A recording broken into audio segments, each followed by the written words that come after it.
My name is Sophie, and I am 32 years old, and I still wake up sometimes reaching for a face that was never really mine to hold.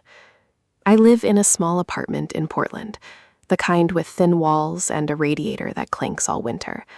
I have a good job, a quiet life, but there is a before and an after, and the after started when I was 6 years old. That is the year my mother took my brother and my father took my sister, and I was left behind. Not lost, not misplaced, left, like a piece of mail that fell behind a dresser, forgettable enough to stay there. The orphanage was called Sunny Meadows, but there was nothing sunny about it. It was a gray building on a gray street in a gray part of Ohio. I remember the smell of bleach and old macaroni. I remember the way the fluorescent lights hummed at night, like they were whispering secrets I was too young to understand. The other kids came and went. Some got adopted, some aged out. Some just disappeared one day with a social worker and a garbage bag of their things. I stayed. I was the furniture, the wallpaper, the dusty piano in the corner that nobody played. I used to think about my family every single night, not in a sad, dramatic way, more like a ritual. I would close my eyes and try to remember the sound of my mother's voice. It was soft, like the inside of a pocket. My father was loud, but not mean. He laughed with his whole chest. My brother Liam was 4 then. He had sticky fingers and a laugh that sounded like bubbles popping. My sister Chloe was just a baby, 2 years old. I don't remember her face. I remember her weight in my arms, how she smelled like powder and milk. And then one day they were gone. Not dead, just gone.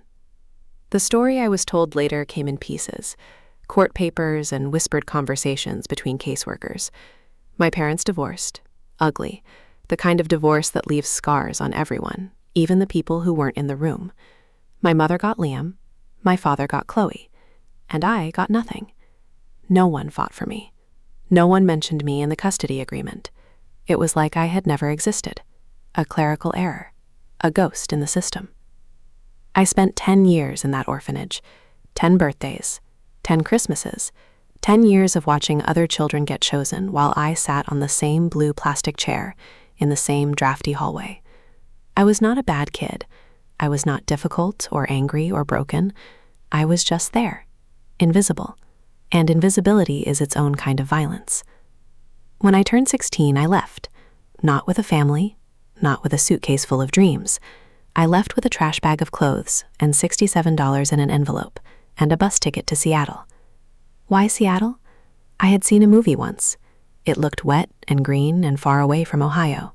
That was enough. I worked 3 jobs my first year: dishwasher at a diner, cashier at a drugstore, dog walker on weekends. I slept on a couch in a studio apartment I shared with 3 other girls. None of them knew I came from an orphanage. I told them my parents died in a car accident. That was easier. That made me tragic instead of unwanted. I built a life, slowly, brick by brick. I got my GED. I took community college classes at night. I became a dental hygienist. It is not glamorous, but it pays the bills, and I like the quiet of it, the small talk, the way people trust you with their mouths. You cannot fake trust like that. I told myself I did not care about my family. I told myself they were strangers. I told myself I was better off. And for a long time, I believed it. But belief is not the same as truth. Truth is what lives in your body, whether you want it there or not. And my body remembered being left. My shoulders remembered the weight of no one coming. My hands remembered being empty. I am 32 now. I live alone. I have a cat named Miso. I have a girlfriend named Jordan, who is a paramedic, and has hands that are gentle in a way that makes me want to cry sometimes. Jordan does not know about the orphanage. She knows I have no family. She assumes they are dead. I have let her assume that because the truth is too long and too ugly and too much like a confession. But last month I got an email that cracked my life open like an egg. It came through a DNA ancestry website. I had spit in a tube 3 years ago on a whim, a friend's idea. I forgot about it until the email arrived. The subject line was close relative detected. My heart did a weird thing. It skipped. Then it pounded. Then it went silent. I opened it. The match was 99.9% probability. Sibling. Her name was Chloe. My sister. The baby I held when she was 2 years old. She had been looking for me. Her message was short. She said, "I think you are my sister. I think we got separated. I would love to talk if you are open to it. No pressure." No pressure. As if my whole world was not tilting off its axis. I stared at the screen for an hour. Then I closed my laptop and went to work. I cleaned teeth. I talked about flossing. I pretended everything was normal. But that night I sat in my bathtub for 2 hours with the water cold, and I held my phone, and I read her message over and over until the words stopped making sense. Jordan found me there. She sat on the edge of the tub and put her hand on my knee. She said, "Sophie, what is going on?" And I told her everything. The orphanage, the divorce, the silence, the invisible girl. She did not say, "I am sorry," because she knows I hate that. She said, "What do you want to do?" And I said, "I do not know." And she said, "That is okay." I wrote back to Chloe the next day. I kept it simple. I said, "I remember you. I would like to talk." She called me that night. Her voice was older than I expected. Deeper. She had a southern accent. Ohio, but softer. She said, "Sophie, I have been looking for you for 10 years. And I started crying. Not pretty crying. Ugly crying. The kind where your face crumples and you cannot breathe. Jordan held my hand while I sobbed into the phone. Chloe told me everything. Our father had taken her to Texas after the divorce. He remarried quickly, a woman named Diane who had 2 kids of her own. Chloe grew up feeling like an outsider in her own home. Our father did not talk about the past. He did not talk about me. When Chloe asked about her siblings, he said, "You have a brother named Liam. He lives with your mother in Florida." That was it. No mention of me. Ever. But Chloe remembered. She said she had flashes of me, a girl with dark hair and a laugh that was loud for no reason. She said she used to draw pictures of me when she was little, a stick figure with long hair and a smile. She would hide the drawings under her bed because our father got weird when she asked about me. Not angry, just quiet. The kind of quiet that shuts down a room. When Chloe turned 18, she started searching. She found Liam first. He was living in Miami, working at a marina. He had a wife and a daughter and a beer belly and his father's laugh. She flew to meet him. She said it was strange, like meeting a stranger who had your eyes. Liam told her that our mother never spoke about me either. Not once. Not a word. He grew up thinking he had one sister, Chloe. He did not know about me until Chloe showed him a copy of the old custody agreement she had dug up from the county courthouse. The document listed 2 children, Liam and Chloe. No Sophie. It was like I had been erased. Legally erased. Liam was angry when he found out. He confronted our mother. She got defensive. She said it was a complicated time. She said the lawyers made mistakes. She said she did the best she could. But Liam said there was something in her eyes when she said it. Something that looked like guilt. Chloe asked me if I wanted to meet them. All of them. Her and Liam, and maybe our parents if I was ready. I said, "I do not know." She said, "Take your time." And she meant it. I could hear it in her voice. She was not pushing. She was just opening a door. I did not sleep that night. I lay in bed next to Jordan and stared at the ceiling. Miso curled up on my chest and purred like a tiny engine. I thought about my mother, the softness of her voice, the way she used to braid my hair before bed. I thought about my father, the way he would toss me in the air and catch me, how the world looked so huge and so safe from up there. I thought about the day they left. I do not remember it.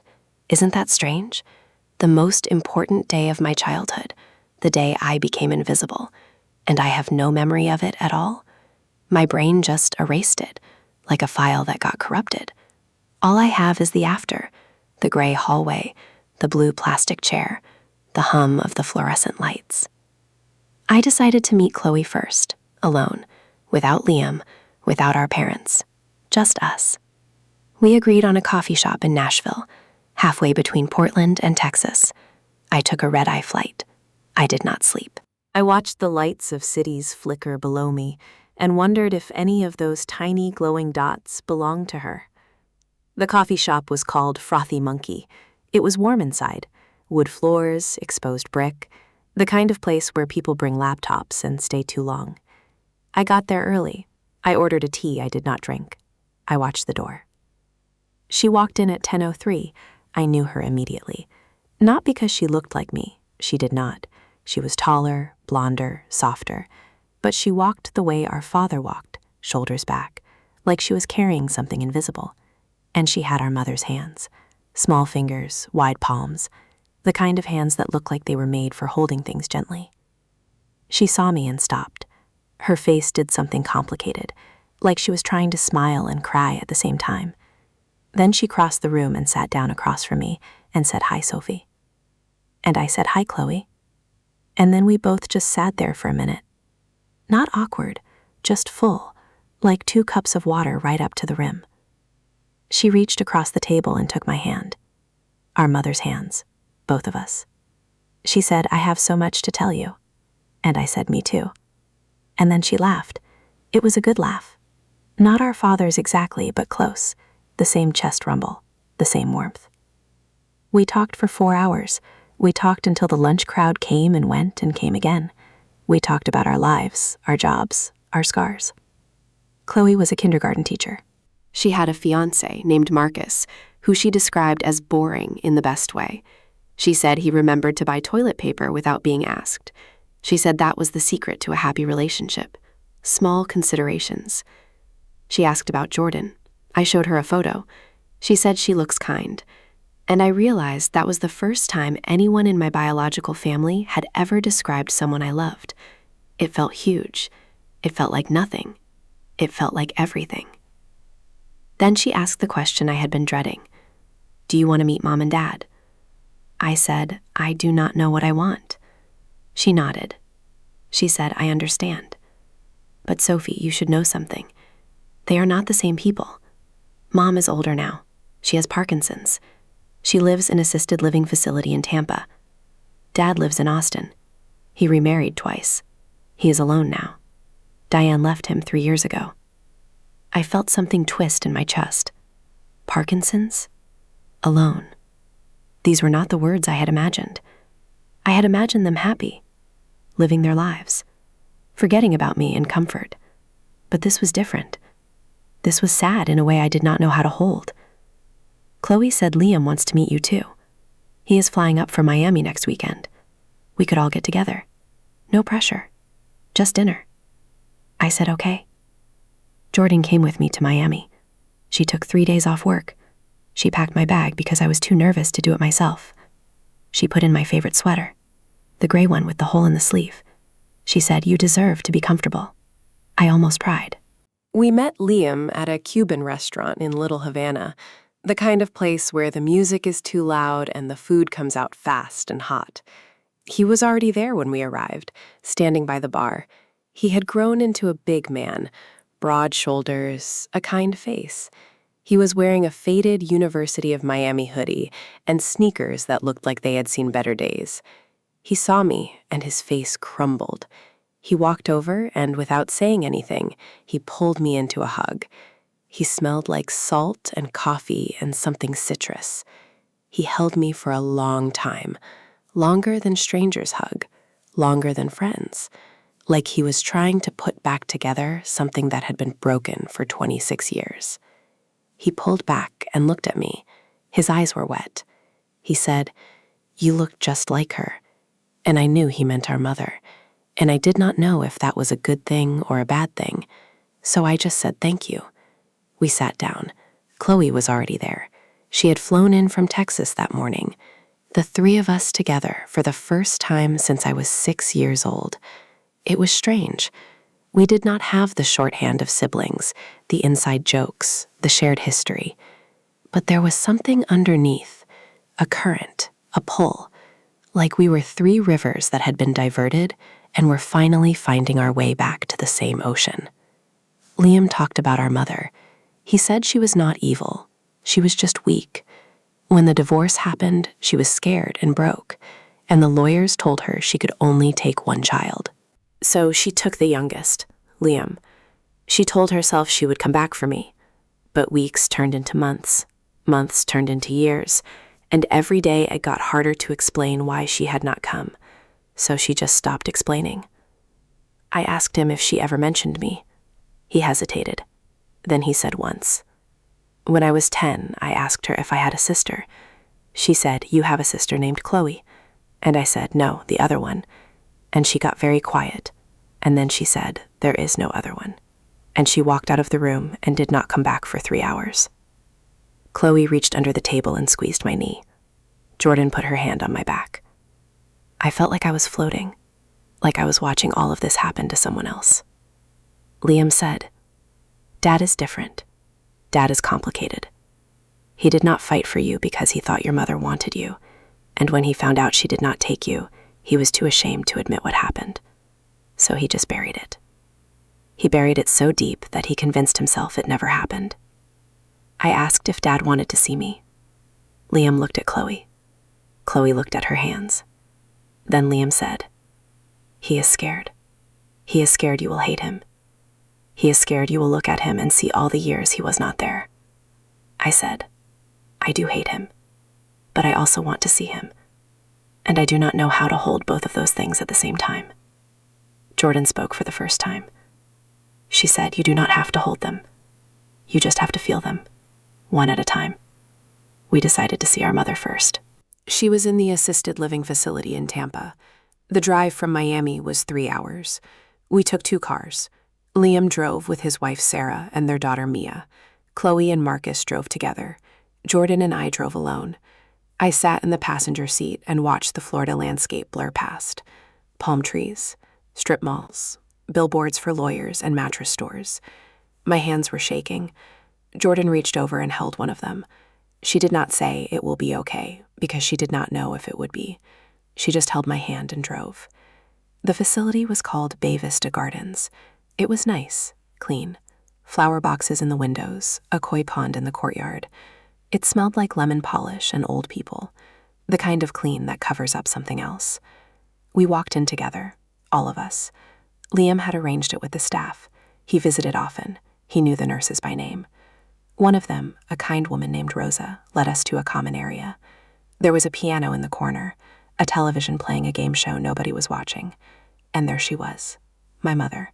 She was sitting in a wheelchair by the window. The light made her look soft, translucent almost. Her hair was white now, thin. Her hands were curled in her lap. They shook slightly, the Parkinson's. Her face was older than I expected. More lines, more shadows. But I recognized her. I recognized the shape of her nose, the curve of her jaw, the way she tilted her head when she was thinking. She looked up as we approached. Her eyes went from Liam to Chloe to me, and then they stopped. And I saw something I will never forget for as long as I live. I saw recognition. Immediate, unmistakable. She knew who I was. She whispered my name. Sophie. Not like a question, like a prayer. I could not move. Jordan put her hand on the small of my back. Gentle, pushing nothing, but offering everything. I walked forward. I knelt in front of her wheelchair. I took her shaking hands in mine. They were so small, so light, like bird bones. She started to cry. Not loud, just tears, sliding down her cheeks one after another. She said, "I looked for you. I looked for you and I could not find you. The system lost you. They moved you and they did not tell me, and by the time I found the right agency, you were gone. I did not know what to believe. Part of me wanted to scream. Part of me wanted to run. Part of me wanted to curl up in her lap like I was 6 years old again and pretend none of this ever happened.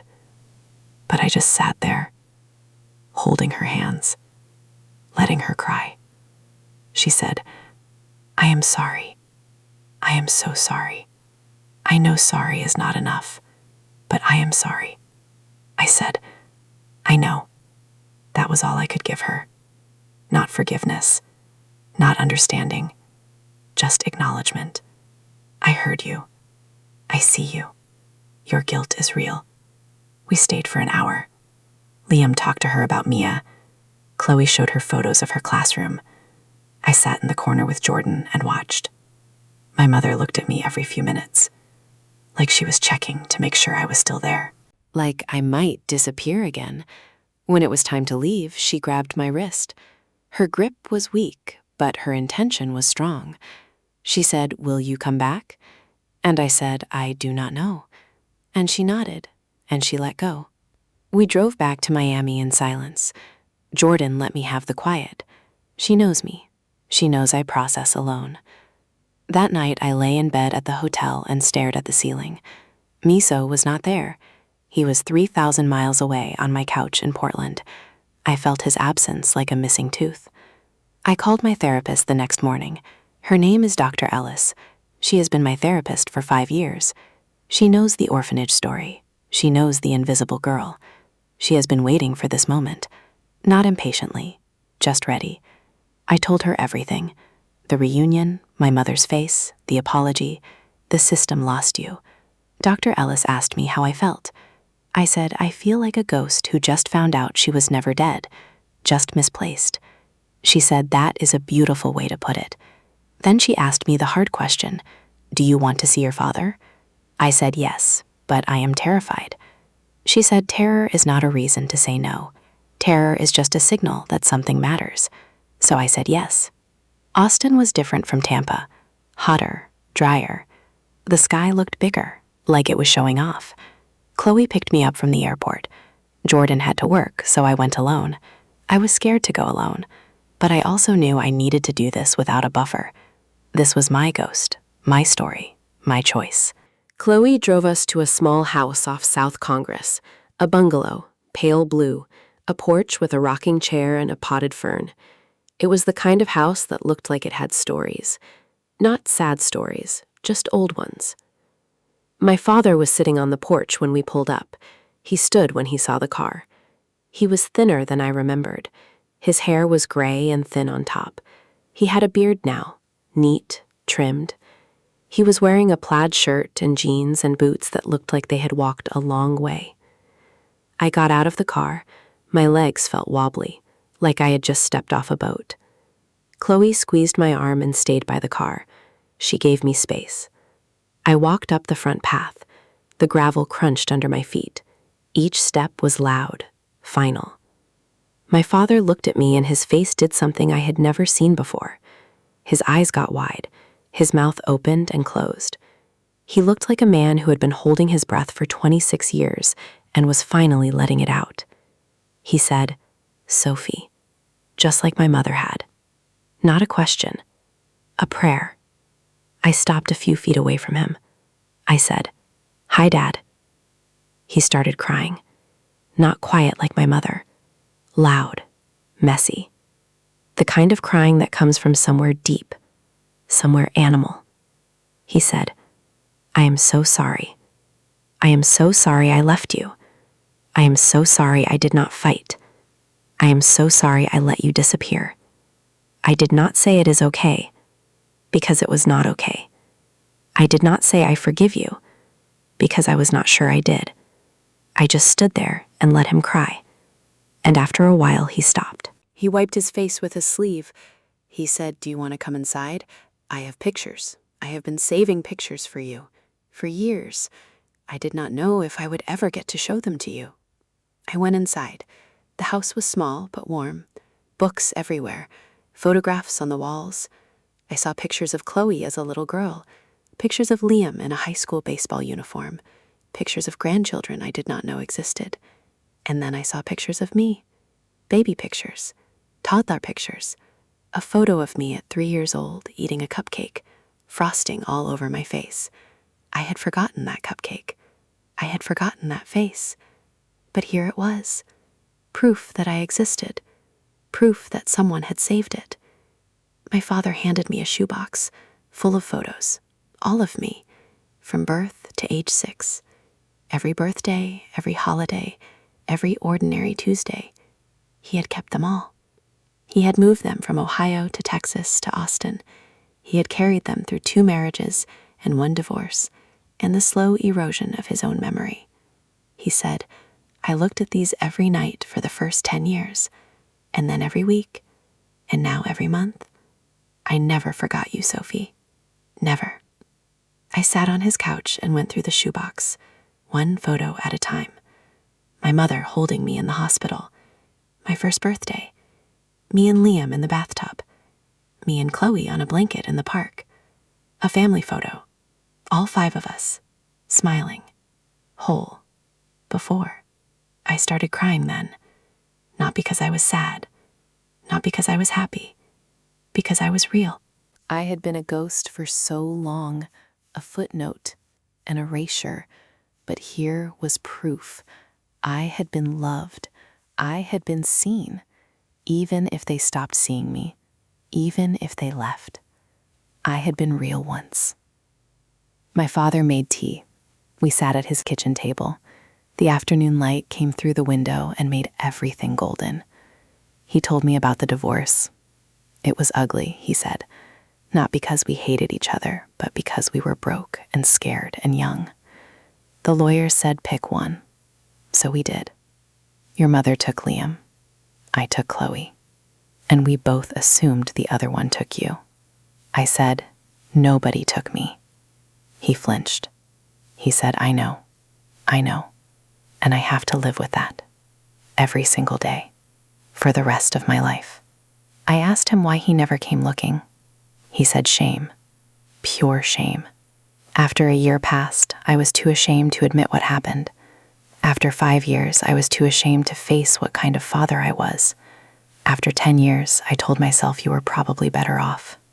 After 20 years, I told myself you were dead. I said, I was not dead. I was just invisible. He reached across the table and took my hand. He said, I see you now. I know it is too late, but I see you. I stayed for 3 hours. We talked about my life, my job, Jordan, Miso. He laughed when I told him about Miso. He said, I have a cat too. Her name is Princess Buttercup. She is fat and mean, and I love her more than almost anyone. Before I left, he gave me the shoebox. He said, take them. They belong to you. And then he hugged me. A real hug. Not tentative, not careful. The kind of hug that says, I am here, I am sorry, I am yours. I flew back to Portland the next day. Jordan picked me up from the airport. She hugged me for a long time in the terminal. People walked around us. Nobody stared. Portland is a city where people hug in airports. I went back to work. I cleaned teeth.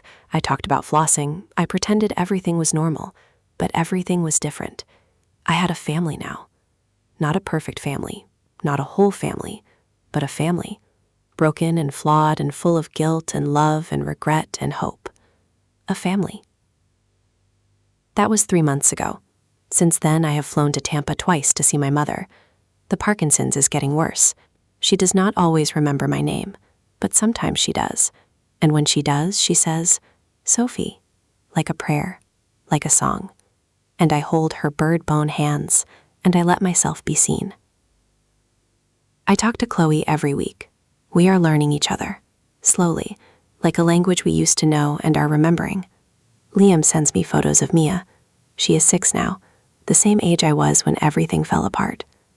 I look at her face and I see something I did not expect. I see hope. She will never know what it is like to be invisible. And that is enough. That has to be enough. My father calls me every Sunday at 6 p.m. We talk for an hour, sometimes about nothing, sometimes about everything. Last week he told me he was proud of me. I did not know how much I needed to hear that until I heard it. I cried for 20 minutes after we hung up. Jordan held me. Miso sat on my chest and purred. I am still angry. I think I will always be angry. But anger is not the only thing in the house anymore. There is love too. Small and stubborn and inconvenient. A weed in the concrete. Growing anyway. Last night I had a dream. I was 6 years old again. I was sitting on the blue plastic chair in the gray hallway of Sunny Meadows. The fluorescent lights were humming. And then the door opened, and my mother walked in, and my father walked in, and Liam, and Chloe, all of them, together. They said, we are here. we came back, and I woke up crying. But here is the thing about that dream. For the first time in 26 years, I did not wake up alone. Jordan was there, her hand on my back, her breath slow and even. And I realized something. I was left, but I was not lost. I was invisible, but I was not gone. I am Sophie. I am 32 years old. I have a cat named Miso, and a girlfriend named Jordan, and a family that left me and found me, and left me and found me again. And I am still learning how to hold all of it, the love and the loss, the anger and the hope, the girl on the blue plastic chair, and the woman in the Portland apartment. I am still here, and that is everything.